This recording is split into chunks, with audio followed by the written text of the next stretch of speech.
Hello everyone, welcome to IFS. We are back with a new analysis और आज हम करने वाले हैं paper analysis of animal physiology.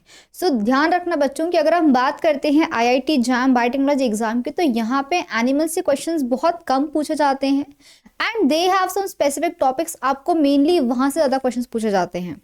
वहीं अगर हम जाएंगे सीयूईटी जूलॉजी में तो वहाँ काफ़ी क्वेश्चंस मिल सकते हैं आपको, बट आईआईटी जैम में बहुत कम क्वेश्चंस आते हैं आपके एनिमल फिजियोलॉजी से। सो आई सजेस्ट यू कि इस पे मेहनत करो, पर बहुत टाइम इन्वेस्ट मत करना। बट येस, लेट्स अंडरस्टैंड कि कौन कौन से इंपॉर्टेंट टॉपिक को करने चाहिए ताकि आप यहाँ से शॉर्ट मार्क्स ले सको। तो अगर आप देखोगे ध्यान से कि कौन से टॉपिक से कितने क्वेश्चंस पूछे गए थे, तो मैं आपको दिखाती हूँ। अगर हम बात करते हैं, जस्ट अ सेकेंड, अगर हम बात करते हैं जनरल फिजियोलॉजी से, तो वहां से अब तक हमको बहुत रेयरली हमको सिर्फ एक क्वेश्चन देखने को मिला है। ठीक है, अगर हम बात करेंगे टॉपिक्स की, तो we have divided topics like this कि एक तो जनरल फिजियोलॉजी है, देन मसल्स, बोन, उसके बारे में कुछ questions, circulatory system, respiratory system, excretory system, nervous system, then we have this gastro intestinal physiology and we have this endocrinology. तो इसमें हम endocrine system and reproductive system की बात करने वाले हैं। तो जूलॉजी या बोला जाए animal physiology, in this you have to study animal physiology. Physiology क्या क्या होती है हमारे अंदर में, कौन कौन से सिस्टम्स काम करते हैं, उसका क्या इंपॉर्टेंस होता है। Then mainly they have very few topics in their hand and आपको वहीं से क्वेश्चंस रिपीटेडली पूछे जाते हैं। So let's have a look कि आपको यहाँ से क्या बिल्कुल करना चाहिए, क्या पार्ट को आप स्किप कर सकते हो और क्या जस्ट ओवरलुक करके जा सकते हो एग्जाम के लिए। सो अगर हम देखेंगे जनरल फिजियोलॉजी से, तो यहाँ से क्वेश्चंस हमको एक बार ही मिला है।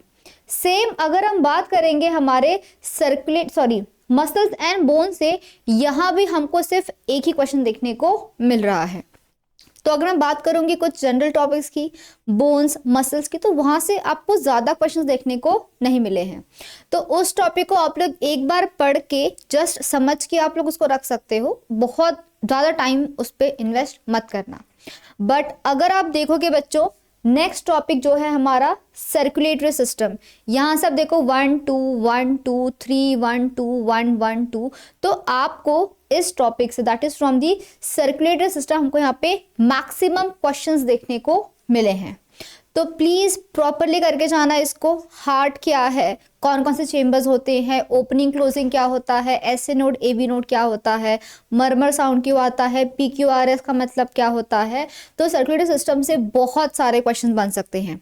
दे can even ask you some experimental questions, bundle of fish क्या होता है, आपको ऐसे क्वेश्चंस भी आपको फिजियोलॉजी से मिल सकते हैं। सो ध्यान रखना है, सर्कुलेटरी सिस्टम एक हमारा ऐसा टॉपिक है जहां से आपके कंसिस्टेंटली क्वेश्चंस बने हुए हैं। ठीक, आप देख सकते हो यहाँ से हमको काफी ज्यादा क्वेश्चंस देखने को मिले हैं। यहाँ से हमको काफी ज्यादा क्वेश्चंस देखने को मिले हैं from this circulatory system only. तो प्लीज इसको प्रॉपरली करके जाना, बिकॉज यहाँ से आप लोग एक साल में ही एक से भी ज्यादा क्वेश्चन को एक्सपेक्ट कर सकते हो। और सिंपल है ये टॉपिक बहुत। Heart, blood vessels, arteries, veins, कुछ डिसीज होती है उससे रिलेटेड, आपको इतना ही कुछ पढ़ना होता है एंड वहां से आपको काफी इजीली क्वेश्चंस मिल सकते हैं। नेक्स्ट अगर हम बात करते हैं बच्चों अबाउट दी रेस्पिरेटरी सिस्टम, तो यहाँ से भी आपको काफी रेयरली क्वेश्चन देखने को मिला है। But as you all know, physiology part काफी इंटरेस्टिंग होता है। As you all know, physiology is very much and more interesting. और रेस्पिरेटरी बहुत ही इंपॉर्टेंट टॉपिक है। हालांकि सवाल अब तक नहीं देखे गए हैं, बट पूछे जा सकते हैं, तो कोई हर्ज नहीं है इसको एक बार समझ के याद रखने में। मैं ऐसा क्यों बोल रही हूँ, क्योंकि जब आप पढ़ोगे रेस्पिरेटरी सिस्टम, तो वहां पे आप लोग कुछ इंपॉर्टेंट पम्प्स को भी पढ़ते हो और वही पंप्स आपको काम आते हैं आपकी सेल बायोलॉजी के अंदर। तो जब भी हम बात करते हैं रेस्पिरेटरी सिस्टम की, तो यहाँ पे हम बहुत सारे पंप्स की बात करते हैं और वो जो पंप्स होते हैं, like we have this band 3 protein, ये प्रोटीन आपको सेल बायोलॉजी के अंदर में भी काम आते हैं।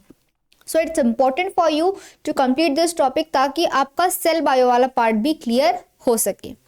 सेम अगर हम बात करते हैं kidney and filtration, that means the excretory system की, तो यहाँ से भी क्वेश्चंस यहाँ पे बहुत रेयरली देखने को मिला है। But again I will say, अगर हम बात करते हैं किडनी की, आपको पता है नेफ्रॉन कितना इंपॉर्टेंट है और अगर हम बात करते हैं नेफ्रॉन की, तो नेफ्रॉन को पता है बच्चों बहुत सारे पंप्स प्रेजेंट रहते हैं। We have the ACT, we have loop of Henle, we have DCT, और इन पंप्स के अंदर में प्रेजेंट रहते हैं। ये पंप्स जो रहते हैं यहाँ से काफी सारे क्वेश्चंस पूछे जाते हैं। एक्टिव ट्रांसपोर्ट कहाँ पे होगा, पैसिव ट्रांसपोर्ट कहाँ पे होगा, तो ऐसे आप लोगों को क्वेश्चंस यहाँ से मिल सकते हैं फ्रॉम दिस एक्सक्रीटरी सिस्टम। तो ध्यान रखना है, किडनी फिल्ट्रेशन वाला टॉपिक स्किप मत कर देना, बिकॉज ये आपको सेल बायो में अगेन काम आएगा। एक्वापोरिन्स क्या होते हैं, मैक्सिमम वाटर का एब्जॉर्प्शन कहाँ पे हो सकता है, कैसे हो सकता है, एक्टिव ट्रांसपोर्ट, पैसिव ट्रांसपोर्ट, तो वहां पे पूछे जा सकते हैं।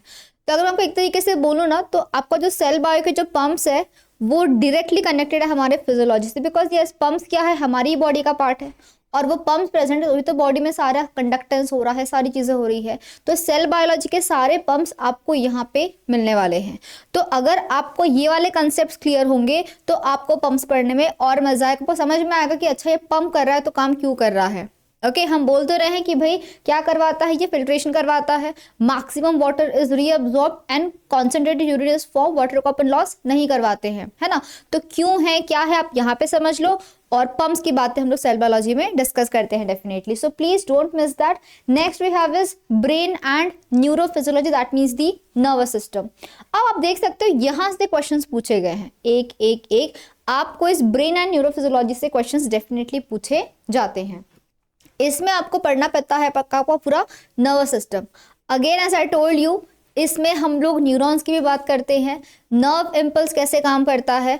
हमारे पास पहले होता है लिगैंड गेटेड सोडियम चैनल, उनके आने से होता है डीपोलराइजेशन स्टार्ट होता है, ओपन होता है voltage gated sodium channels, again cell is depolarize, reaches the action potential, फिर आपका ओपन होता है वोल्टेज गेटेड पोटेशियम चैनल, जिससे वापस से होता है रीपोलराइजेशन। तो भाई ये सारी बातें अगेन आपकी पंप्स में पढ़ी जाती है, ठीक है। हम बोलते हैं ना एक्शन पोटेंशियल फायर हो रहा है, रेस्टिंग पोटेंशियल है, थ्रेशोल्ड पोटेंशियल है, एक्शन पोटेंशियल है, तो ये क्या है, किस तरीके से काम करते हैं, सारी बातें हम सेल बायोलॉजी में डिस्कस करते हैं। पर अगर कोई सिग्निफिकेंस पता ही नहीं है कि भाई आगे क्या होगा, क्यों कैल्शियम के आने से वेसिकल्स फ्यूज होंगे, क्यों वहां से रिलीज होंगे न्यूरोट्रांसमीटर्स, उसका इफेक्ट क्या होगा, वो सारी बातें आप लोग यहाँ पे डिस्कस करते हो। सो ट्रस्ट मी, आपका जो सेल बायोलॉजी के जितने भी आपके पंप्स है, वो सारे पंप्स का सिग्निफिकेंस क्या है वो आप लोगों को यहाँ पे समझ में आता है। So don't miss this topics, भले ही यहाँ से डिटेल में क्वेश्चंस ना आते हो, पर यस आपको अगर पंप्स को समझना है, क्या इंपॉर्टेंस है, उसके लिए आपको फिजियोलॉजी समझना बहुत ही जरूरी है। Next we have is gastro intestinal physiology. अब यहाँ से भी काफी रेयरली क्वेश्चंस पूछे गए हैं, but yes they can ask you 1-2 questions आपको यहाँ से पूछे जा सकते हैं। इसकी अगर हम बात करें तो अगेन मैं आपके पंप के साथ रिलेट करूंगी इसको, बिकॉज इंटेस्टाइन में भी हमारे पंप्स प्रेजेंट होते हैं, है ना। हमारे पास एक अपाइकल साइड है, बेसल साइड है, वी हैव सिम्पोर्टर्स जहाँ से सोडियम के साथ में ग्लूकोज जाता है, सोडियम के साथ में अमाइनो एसिड जाता है, एक एंड में ग्लू ट्रांसपोर्टर्स होते हैं। तो भाई आप जब पंप्स पढ़ते हो इंटेस्टाइन में कैसे होगा reabsorption of the food, how to regulate the glucose level in the blood, तो रेगुलेशन वाला पंप वाला पार्ट आप वहां पढ़ते हो, पर वो क्यों हो रहा है, कैसे हो रहा है, वो सारे मैकेनिज्म हम लोग डिस्कस करते हैं in this gastro intestinal physiology. So do remember students, it is important for you to study this, ताकि आपको पंप्स का इंपॉर्टेंस जो है वो वहां पे समझ में आ सके। And lastly we have this endocrine system and reproductive system. तो देखो यहाँ से भी कंसिस्टेंटली क्वेश्चंस पूछे गए हैं, ठीक है। आप देख सकते हो 1-1-2 1-2 3-3, तो बिल्कुल ये तो छोड़ना ही नहीं है आपको। क्यों? बिकॉज देखो यहाँ से आपको ध्यान रखना है कि from the reproductive system as well as from the endocrine system mainly they ask questions on the hormones। इस साल में ही क्वेश्चंस पूछे गए थे कि प्रोजेस्टेरॉन कहाँ से रिलीज होता है, कॉर्पस ल्यूटियम है, they have given you 4 options. तो आपको ये सारी बातें डिटेल में समझ में आती है from these topics. Endocrine system तो बहुत इंपॉर्टेंट है, बिकॉज यहाँ पे बहुत क्वेश्चंस बनते हैं कि कौन सा हार्मोन है, क्या रेगुलेट करवा रहा है, प्लस कौन सा हार्मोन है, कहाँ से रिलीज हो रहा है, वैसोप्रेसिन क्या होता है, एंटी डायरेटिक हार्मोन क्या होता है, कौन किसका एंटागोनिस्ट है, किस तरीके से बन रही है, तो सारी बात आपको पढ़नी पड़ती है in this last topic. So endocrine system is very important for you all, ये आपको डेफिनेटली करना चाहिए। तो अगर मैं आपको एक समराइज करूं कि यहाँ से कहाँ से मैक्सिमम क्वेश्चंस पूछे गए हैं, तो एक है आपका सर्कुलेटरी सिस्टम, देन आता है हमारा endocrine system and reproductive system, उसके बाद में आता है हमारा ये नर्वस सिस्टम। यहाँ से हम लोगों को काफी डायरेक्ट क्वेश्चंस मिले हैं from the animal physiology. But अगर मैं आपको बात करूं तो आपको जो सिस्टम्स बचे, रेस्पिरेटरी सिस्टम है, then we have this excretory system, then we have everything about the intestine and all. यहाँ से आपके डायरेक्टली सेल बायोलॉजी कनेक्ट हो रहा है, आपके सारे पंप्स कनेक्ट हो रहे हैं।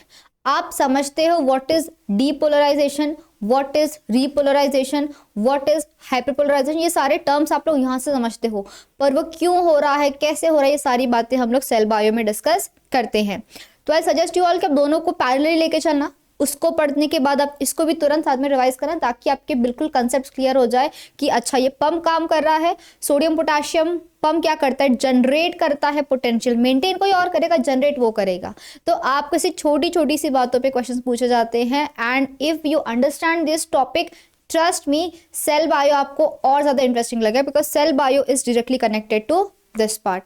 सो I hope this is clear to you all. Do prepare this physiology part, बहुत इंटरेस्टिंग है, बहुत मजा आता है पढ़ने में सारे सिस्टम्स को, बिकॉज हमारी बॉडी के अंदर तो चल रही है आफ्टर ऑल चीजें।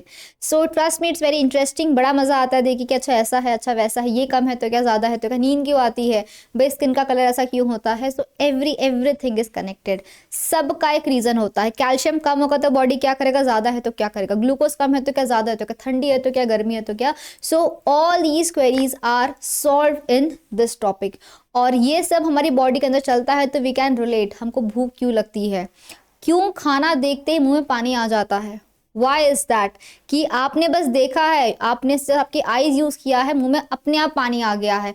क्या मैकेनिज्म चलता है हमारी बॉडी के अंदर में, वो सारी बातों को हम लोग इन टॉपिक्स में डिस्कस करते हैं, तो आप डेली लाइफ से बहुत कनेक्ट करोगे। तो एग्जाम पर्सपेक्टिव देखा जाए तो सर्कुलेटरी सिस्टम पढ़ लो, एंडोक्राइन पढ़ लो, देन आपका नर्वस सिस्टम, यहाँ से ज़्यादा क्वेश्चन देखे गए हैं, बट यस बाकी भी समझाना, क्योंकि सेल बायो में आपको ये बहुत हेल्प करेगा। So I hope this video is useful to you all, and आपके अगर कोई भी क्वेरीज है तो do ask us. All the best everyone, have a great day and a very happy learning.